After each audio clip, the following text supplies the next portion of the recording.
Losing track of time. Now, time management is a big difficulty for people with ADHD. It can be a difficulty or a challenge for pretty much anyone in the work environment or in the education system or in daily life, but it can be especially difficult for people with ADHD. Now, the first thing before you start developing strategies or methods to help with your time management is you have to identify first how your ADHD or what part of your ADHD is influencing your time management, so then you can fix it. Because otherwise, if you just assume it's one big thing, then you're not really going to find a method that encompasses the whole area of how time management can be affected by ADHD. So this one is just going to be talking about losing track of time and some strategies that could help with that, especially in the workplace. Now, one of them is basically make time visible. So use an analog clock or a watch, because then you have visual representation of the time and it's harder to lose track of it. It boosts your awareness.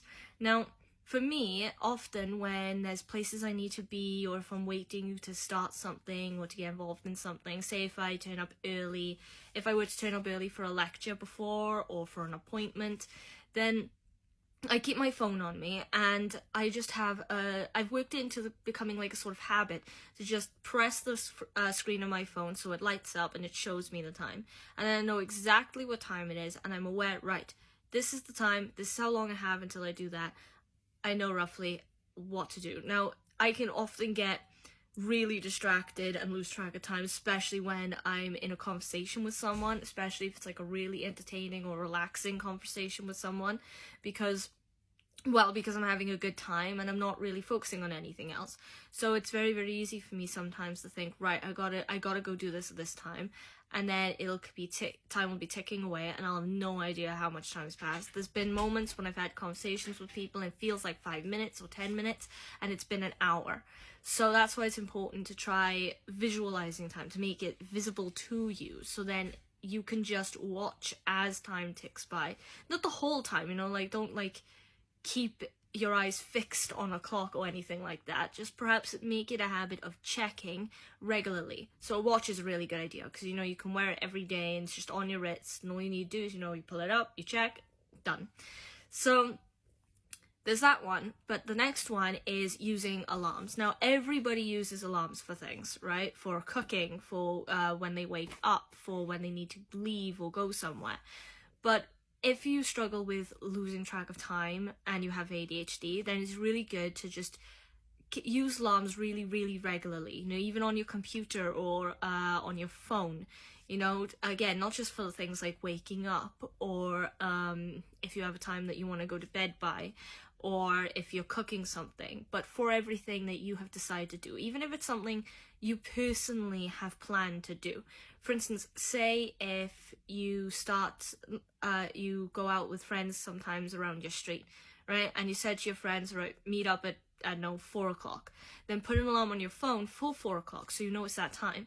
Or sometimes just to make sure that you're not, again, losing track of time and forgetting to get ready beforehand, then perhaps put an alarm on for, say, 3:30. So you're it goes off and you go, oh, it's 3:30 already. I have half an hour to get ready, and then I'm going out with my friends. That's just one example, but it can work with pretty much anything. And in the work environment, it's really, really important. Say if you have a meeting to do, if you have to get into a conference, or if you have a specific project that you need to initiate at a certain time, or you have a deadline to meet on that day, then it's good to set regular alarms so when they go off, you know how much time you spent on something and you know how much time you have left until you need to finish.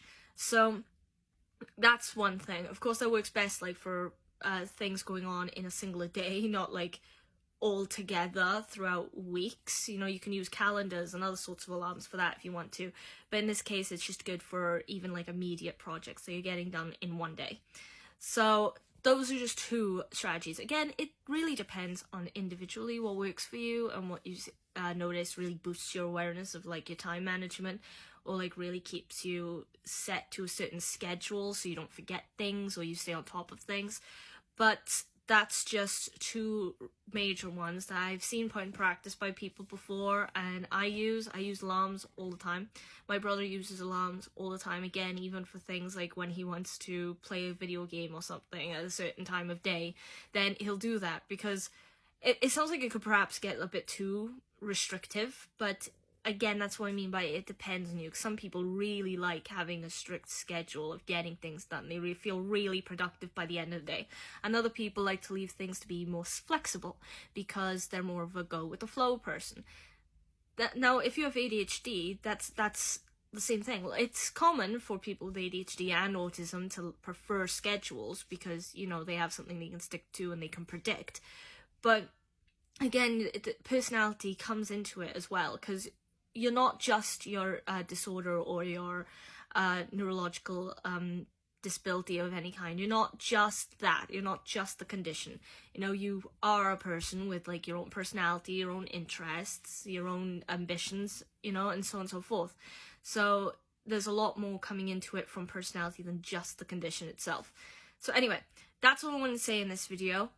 If you liked it, then please leave a like and follow me here on TikTok. I will be starting live videos soon, and also I'm going to have to start compiling a list of subjects to talk about or cover, because lots have come up in comments and when I've been going down rabbit hole checking out other videos as well, and I feel like it's important to cover all of them, so leave no stone unturned. So I am going to, but I need to make a list for myself first.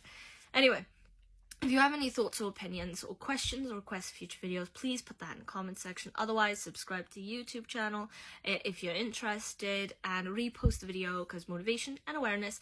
And yeah, it just really helps to build on these things, to build on these strategies as well, get more people involved, I suppose. Anyway, having said all that, other than that, please enjoy your day, and hopefully I'll see you in the next video. Till then, bye!